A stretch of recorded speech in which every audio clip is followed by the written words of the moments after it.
大家好，躺平一词最早出现在百度贴吧，源自于一篇已经被删除的题为“躺平即是正义”的帖子。文章高举躺平的思想大旗，高度契合了一种貌似深圳三和大神的生活方式，也就是没有未来，没有奋斗，只有或宅或躺，得过且过的日子。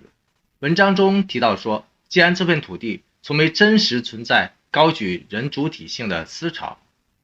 那我可以自己制造给自己，躺平就是我的智者运动，只要躺平，人才是万物的尺度。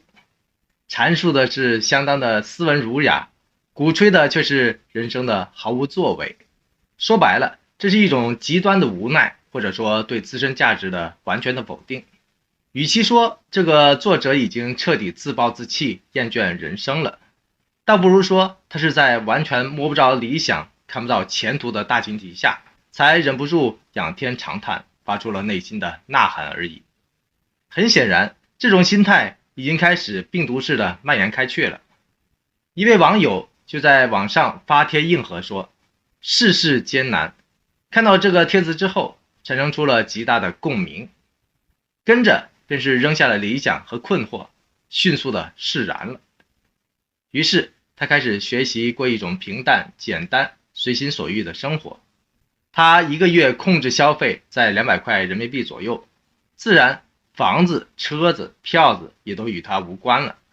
有意思的是，他的经济来源居然就是去横店躺尸当群演，躺尸2个月就算是攒够了1年的快食面了。于是乎，其他的时间他可以做自己想做的事情，包括喂马、劈柴、面朝大海，整日的发呆。这就是最与世无争、毫无内卷的活法。日子注定会紧巴巴的，但身体倒是可以1年365天都一直保持着一个舒坦的姿势，那就是躺平。大家都知道，赵丽颖的贵人是她19岁那年在雅虎搜星比赛中碰上的那个冯小刚。其实冯小刚充其量只能算是个坐在大班以上的面试官而已，他并没有去主动发掘出这个明日的巨星，而主动发掘出这个明日之星的贵人，实际上另有其人，而且还是在酒店发现的。要知道，当年的赵丽颖虽然天生漂亮，气质脱俗，然而毫无背景和后援的她，在读完空乘专业的中专后，就没有机会继续空姐的梦想了，而是进入了打散工的近乎躺平的自由就业状态，其中包括在酒店做兼职的酒水推销员，一瓶就有10块钱的收入，生意好的话一天倒是能赚好几百块钱，这在当地来说还算不错。只不过三教九流的人接触的不少，洁身自好的他每天都需要提心吊胆。终于有一天，一个陌生的男人一进门就像发现了新大陆一样，用表情复杂的眼神紧紧盯着这个长相甜美的赵丽颖看。这对于每天都要应付各种奇难怪书的赵丽颖而言，虽然早就习以为常了，但害怕还是有的。只是赚钱就没有容易的事儿，那时候他的弟弟还在等着用钱交学费呢。生活就是压力，压力难以回避。面对这样的客人，赵丽颖一边熟练地重复每天的推销台词，一边谨慎地保持着距离。或许那个时候，赵丽颖天生的台词功夫就已经能够入戏了，因此再次让这个男人刮目相看。于是乎，在静静听他推荐完酒水之后，这个男人就直接问了一句：“你在这儿工作开心吗？”这句问话让赵丽颖一时间顿时语塞。原来这个男人是附近一家管道防腐公司的老板，他不仅惊艳于赵丽颖的天生丽质，更欣赏她那伶牙俐齿、能说会道的口才。大家都知道，就是这直肠直肚的口才，让他后来被人昵称为赵小刀。这位贵人跟着问他：“你愿意来我的公司做秘书吗？”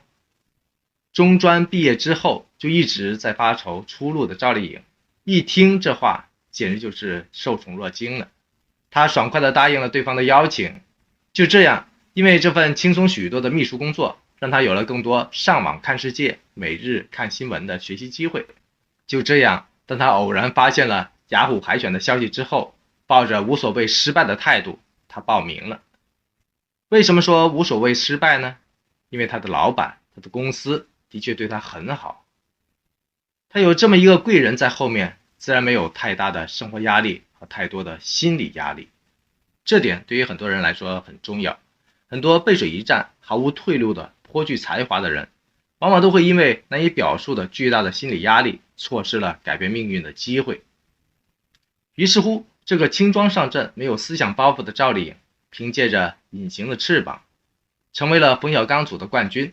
跟着他正式宣布进入了娱乐圈，开始了甘苦一心知、鼓舞亿万人的个人的奋斗历程。反观这一代的年轻人，其实依旧充满了赵丽颖式的理想，充满了赵小刀般的朝气，只是生命之中偏偏就差了那么一个看好你、支持你的贵人，让你可以开阔眼界，提升自己，敢于尝试，包括最后的放手高飞。所以躺平不仅成了新三和大神的理想，更成了颇具争议的无奈。